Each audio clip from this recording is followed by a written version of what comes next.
ងដាក់លុយសែនតាមខ្លួនរហូតអញ្ចឹងអាចធ្វើឲ្យយើងសយអត់ដោយសារតែខ្ញុំលឺគេចែកម្លែកថាយើងអាចដាក់លុយសែនតាមខ្លួនឬក៏ក្នុងផ្ទះបានទេព្រោះខ្លាចដាក់ទៅធ្វើឲ្យយើងសយឬក៏រាសីដាក់ចាបងប្អូនជាទីស្រឡាញ់ទាំងអស់គ្នាសម្រាប់ការដាក់លុយសែនតាមខ្លួននៅក្នុងផ្ទះអីគឺដោយសារតែខ្ញុំអនុវត្តបានផលទើបខ្ញុំចែកម្លែកអញ្ចឹងបើសិនជាបងប្អូនគិតថាដាក់ទៅអត់ល្អឬក៏ដាក់ទៅធ្វើឲ្យបងប្អូនសយបងប្អូនអាចអត់ធ្វើបានចាដោយសារតែខ្ញុំធ្វើទៅខ្ញុំបានផលចឹងខ្ញុំចែកម្លែកទៅបងប្អូនជឿក៏ធ្វើអត់ជឿក៏តាមហ្នឹងបងប្អូនទាំងអស់គ្នាព្រោះអត់មានខាតបង់អីទេហើយមុនពេលដែលខ្ញុំចែកម្លែកខ្ញុំចង់ប្រាប់បងប្អូនថាខ្ញុំធ្វើបានផលណាចាខ្ញុំដាក់គោលដៅឆ្នាំទី1 $10,000ពីស្ត្រីមេផ្ទះដែលរស់ស៊ីបរាជ័យខាតរហូតចាមកអនុវត្តច្បាប់ស្រូបទាញដំបូងចាប់ផ្ដើមលក់អនឡាញសារជាថ្មីចាបងប្អូនគឺខ្ញុំដាក់គោលដៅ$10,000មើលអត់ឃើញផ្លូវអ្នកទាំងអស់គ្នាម្លងពេលហ្នឹងតែយើងអនុវត្តច្បាប់ស្រូបទាញបូកផ្សំជាមួយនឹងការលក់ហើយខ្ញុំអនុវត្តកលឹះនៃការរាប់លុយសាងអារម្មណ៍ស្ដុកស្ដំណាចារាប់លុយសែនសាងអារម្មណ៍ស្ដុកស្ដំអូយរំអបអមានក្តីសុខនិយាយទៅណាមកណាក៏ដាក់ជាប់ខ្លួនដែរសាងអារម្មណ៍ស្ដុកស្ដំដូចយើងមានលុយ$10,000នៅក្នុងខ្លួនរួចរាល់ហើយចាបងប្អូនមួយឆ្នាំក្រោយមកដូចជាមិនដល់មួយឆ្នាំផងខ្ញុំទទួលបានលុយនឹងពិតប្រាកដខ្ញុំអាចសងបំណុលផ្ទះដែលខ្ញុំបង់មនុស្សរួចខ្ញុំអាចធ្វើឲ្យមុខរបរខ្ញុំរីកចម្រើនបានចាដោយសារតែខ្ញុំមានគោលដៅធំបំផុតបងប្អូនគឺខ្ញុំចង់ក្លាយជាអ្នកលក់ដល់ប៉ាកែអាចរកប្រាក់ចំណូលបានជារៀងរាល់ថ្ងៃអាចជួយជីវភាពគ្រួសារអាចជួយសម្រាប់បន្ទុកប្តីពិសេសគឺដោះបំណុលចាហើយខ្ញុំអាចសម្រេចពិតប្រាកដមែនហើយបើនិយាយថាការដាក់លុយសែនទៅអត់ល្អបើសម្រាប់ខ្ញុំគឺល្អបងប្អូនចាខ្ញុំទិញលុយសែននេះតាំងពីខ្ញុំនៅផ្ទះបងមនុស្សចាកាលហ្នឹងនៅជាការដូងផ្ទះបរិយាភពថ្មីចាថ្លៃផ្ទះហ្នឹងដូចជា5-6ម៉ឺននេះបងប្អូននិយាយឡើងលម្អិតហ្មងចាតែរលុយសងគេបានទេមកអនុវត្តច្បាប់ស្រូបទាញរាប់លុយសែនហ្នឹងអាចជួយឲ្យខ្ញុំអាចសម្រេចគោលដៅសងផ្ទះគេរួចមុខរបររីកចម្រើនហើយលុយហ្នឹងគឺខ្ញុំដាក់ស្ពាយតាមខ្លួនរហូតបងប្អូនចារហូតមកដល់ឥឡូវនេះមិនអួតទ្រព្យទេណាប៉ុន្តែផ្ទះខ្ញុំនៅធំជាងមុនហើយខ្ញុំអត់មានចង្កេះបំណុលអីទេបងប្អូនមុខរបរខ្ញុំរីកចម្រើនអាចរកចំណូលបានជារៀងរាល់ថ្ងៃទៀតនិយាយទៅល្អខ្លាំងមែនតើហ្មងក៏ប៉ុន្តែបងប្អូនត្រូវអនុវត្តកលឹះនេះបូកផ្សំជាមួយនឹងការសាងសកម្មភាពការលក់និយាយទៅត្រូវមានមុខរបរការងារធ្វើឬក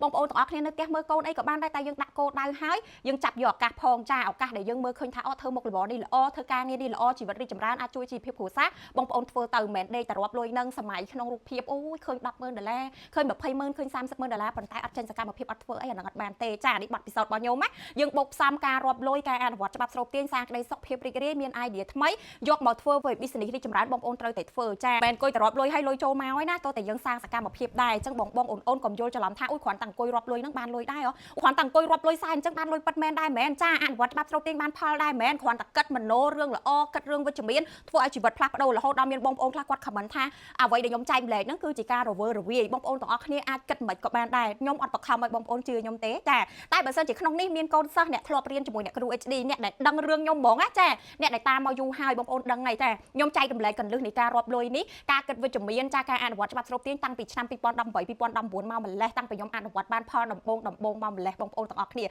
អ្នកដែលគាត់ស្គាល់ខ្ញុំគឺគាត់ដឹងហ្មងហើយខ្ញុំរាប់លុយគឺខ្ញុំប្រាប់ពួកគាត់រហូតអត់ដែលលាក់ទេគ្រាន់ថាក្រោយមកនេះប្រហែលជា2ឆ្នាំអីនេះខ្ញុំអត់បានរាប់លុយហ្នឹងទេចានិយាយទៅគឺខានរាប់ហ្មងអាងតែខ្លួនឯងរៀងមានលុយជាងមុនណាបងប្អូនអញ្ចឹងទៅភ្លេចខ្លួនតែដល់ពេលភ្លេចខ្លួនទៅធ្វើអារម្មណ៍យើងខ្វះខាតចាមានអារម្មណ៍ថាលុយអត់គ្រប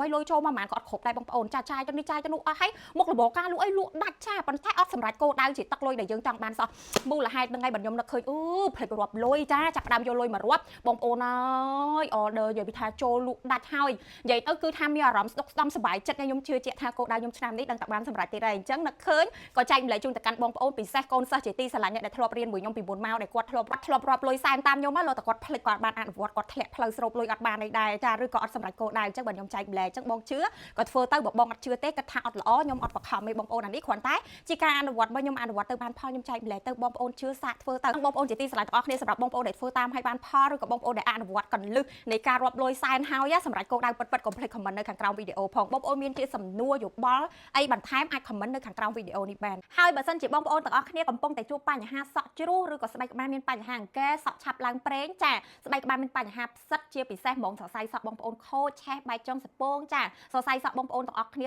អត់មានទម្ងន់បងប្អូនអាចសាក់លបងប្រើប្រាស់បានជាមួយនឹងសាប៊ូតាំងគួយចាសម្រាប់សក់របស់ខ្ញុំវិញបងប្អូនទាំងអស់គ្នាអត់មានបានគៀបទេណាចាតាំងពីកក់ជាមួយនឹងសាប៊ូតាំងគួយមកសរសៃសក់គឺមានជីវិតជីវ៉ាជាពិសេសហ្មងបងប្អូនគឺទន់មានទម្ងន់អញ្ចឹងទៅខ្ញុំអត់សូវធ្វើម៉ូដឬក៏គៀបសក់អីបងប្អូនដោយសារតែយើងប្រើកម្ដៅខ្លាំងអាចធ្វើឲ្យសក់យើងស្ងួតណាមូលហេតុដោយសារតែសក់ខ្ញុំពីមុនគឺខូចខ្លាំងបងប្អូនចាអញ្ចឹងខ្ញុំមកប្រើសាប៊ូព្យាបាលបញ្ហាសក់ខូចជួយឲ្យសក់យើងដុះលូតលាស់បានល្អសក់យើងរឹងមាំមានសុខភាពល្អហើយកាត់បន្ថយការឆេះបែកចុងសពងចាអញ្ចឹងសរសៃសក់របស់ខ្ញុំឥឡូវមានសុខភាពល្អចាស្អាតជាងមុនមូលហេតុនេះហើយដែលខ្ញុំកាត់បន្ថយការប្រើម៉ាស៊ីនក្តៅព្រោះខ្លាចសក់ខូចបងប្អូនចាអញ្ចឹងសម្រាប់បងប្អូនដែលមានបញ្ហាសរសៃសក់ឬក៏ស្បែកក្បាលខ្លាំងបងប្អូនអត់ទាន់មានផលិតផលប្រើត្រូវកំពុងតែស្វែងរកសាប៊ូកក់សក់នៅលើទីផ្សារសាប៊ូដែលមានគុណភាពខ្ពស់បងប្អូនប្រើទៅទទួលបានប្រសិទ្ធភាពពិតប្រាកដបងប្អូ នអាចសាកល្បងប្រើប្រាស់ជាមួយនឹងសាប៊ូតាំងគួយបានល្អខ្លាំងមែនតើបងប្អូនហើយយើងទទួលបាន feedback ច្រើនពីអតិថិជនដែលគាត់ប្រើទៅកាត់បន្ថយសក់ជ្រុះសក់គាត់ដុះច្រើនណាបងប្អូនចាសក់ដុះឡើងក្រាស់ឡើងវិញហ្មងពិសេសសរសៃសក់របស់គាត់ទន់មានទម្ងន់ភ្លឺលាស់លោងហើយអ្វីដែលពិសេសបងប្អូនសាប៊ូតាំងគួយគឺជួយលាងសម្អាតសរសៃសក់និងស្បែកក្បាលបានស្អាតល្អពីបាក់តេរីតលីដីចា